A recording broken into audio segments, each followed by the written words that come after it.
ശക്തമായ മഴയിൽ ഏരൂരിൽ വീട് തകർന്നു. വിളക്കുപാറ ഇടക്കൊച്ചി സജീവ് വിലാസത്തിൽ സജീവ് ചന്ദ്രലേഖ ദമ്പതികളുടെ വീടാണ് കനത്ത മഴയിൽ തകർന്നത്. അപകടത്തിൽ സജീവിനും മകൻ അമൽ സാജിനും പരിക്കേറ്റു.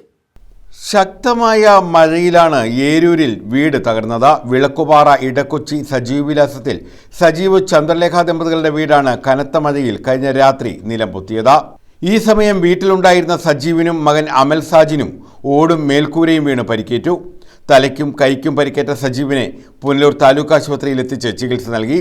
വീട് തകരുന്നത് ശ്രദ്ധയിൽപ്പെട്ടയുടൻ സജീവിന്റെ അമ്മ 86-കാരിയായ രാജമ്മയെ സമീപത്തെ ബന്ധുവീട്ടിലേക്ക് മാറ്റി.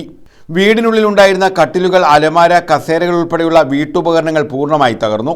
വീഴുമെന്ന നിലയിൽ നിന്ന കെട്ടിടത്തിൽ നിന്ന് പ്രദേശത്തെ ഡിവൈഎഫ്ഐ പ്രവർത്തകരെത്തിയാണ് രേഖകളും അത്യാവശ്യ സാധനങ്ങളും വീണ്ടെടുത്ത് നൽകിയത്. ഹൃദ്രോഗിയായ സജീവ് ചികിത്സയിലാണ്. വല്ലപ്പോഴും ലഭിക്കുന്ന കൂലിവേലയാണ് ആശ്രയം. ഭാര്യ തൊഴിലുറപ്പ് തൊഴിലാളിയാണ്.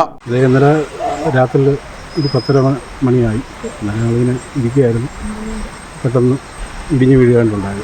അപ്പോഴേക്കും ഓടി മാറാൻ ശ്രമിച്ചപ്പോഴത്തേക്കും എൻ്റെ പറയിൽ ഓടാണോ കടിയാണോ എന്നറിയില്ല, എന്തോ വന്ന് അടിച്ചു. അങ്ങനെ പിന്നെ പെട്ടെന്ന് പ്രായമായ ഒരു അമ്മയുണ്ടായിരുന്നു, വൈഫുണ്ടായിരുന്നു, ഇളയ മകനുണ്ടായിരുന്നു.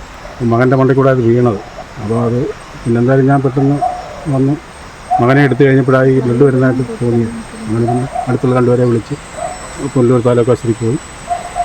വിളിച്ചെന്ന് പ്രാഥമിക ശുശ്രൂഷ നടത്തിയിട്ട് പിന്നെ CT സ്കാനൊക്കെ എടുത്ത് കയ്യിലൊക്കെ ഇട്ട് തിരിച്ചു വരുന്നുണ്ടായിരുന്നു. മഴയുണ്ടായിരുന്നു അപ്പോൾ? മഴയുണ്ടായിരുന്നു, നല്ല മഴയായിരുന്നു.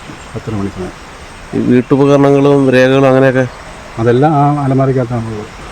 വീട് നിലംപൊത്തിയതോടെ ഇനി എന്ത് എന്ന ചോദ്യത്തിന് മുന്നിൽ നിസ്സഹായതയോടെ നിൽക്കുകയാണ് കുടുംബം. തൽക്കാലം ബന്ധുവീട്ടിലേക്ക് സജീവും കുടുംബവും മാറി. ഗ്രാമപഞ്ചായത്ത് standing committee chairman Shine Babu, panchayat അംഗം അഞ്ജു എന്നിവർ സ്ഥലത്തെത്തി.